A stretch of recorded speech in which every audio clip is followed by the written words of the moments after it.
Le monde des pédologues est assez restreint. On évolue dans différents groupes de travail. À l'Association française pour l'étude des sols, on a créé une commission zone humide dont je suis le modeste président. On essaye de parler ensemble pour essayer de se concerter et puis d'uniformiser la manière de voir les choses, parce que les zones humides rentrent dans un cadre réglementaire et on doit aider les gens à se dépatouiller avec ça, quoi. Qu'on fasse un diagnostic dans le nord de la France ou un diagnostic dans le sud-ouest ou dans l'est de la France, l'idée est d'avoir en fin de compte une pratique relativement similaire, même si on va arriver sur des zones humides très différentes. L'idée, c'est vraiment d'être sur un vocabulaire commun et des pratiques communes. Cette application, elle a une vocation pédagogique pour aider les gens à décrire les zones humides d'un point de vue environnemental que d'un point de vue du sol. Parce qu'effectivement, déterminer les zones humides, caractériser les sols des zones humides et puis définir où elles se trouvent, les localiser, aujourd'hui, c'est rentré dans la législation. Enfin, il y a un cadre législatif dans tout projet d'aménagement.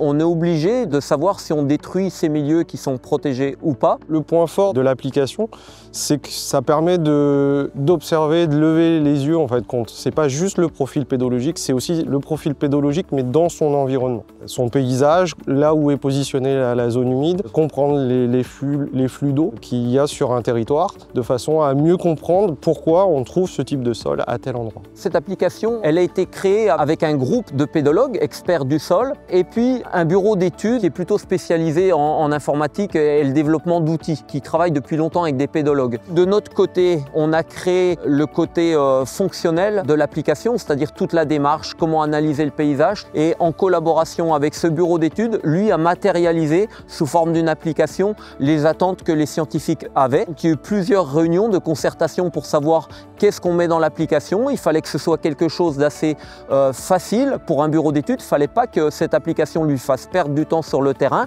mais il fallait qu'elle soit efficace quand même. L'application, elle doit être aussi associée à un accompagnement, déjà pour aussi mieux partager leurs pratiques, partager en fin de compte l'utilisation de cette application sur le terrain avec d'autres structures, des établissements publics, des services de l'État ou d'autres bureaux d'études. Si vous êtes intéressé par l'amélioration de vos diagnostics de manière assez facile, ça demandera peut-être une petite formation, mais vous pouvez aller télécharger cette application sur les zones humides qui vous permettra réellement d'améliorer et de comprendre vos diagnostics zones humides.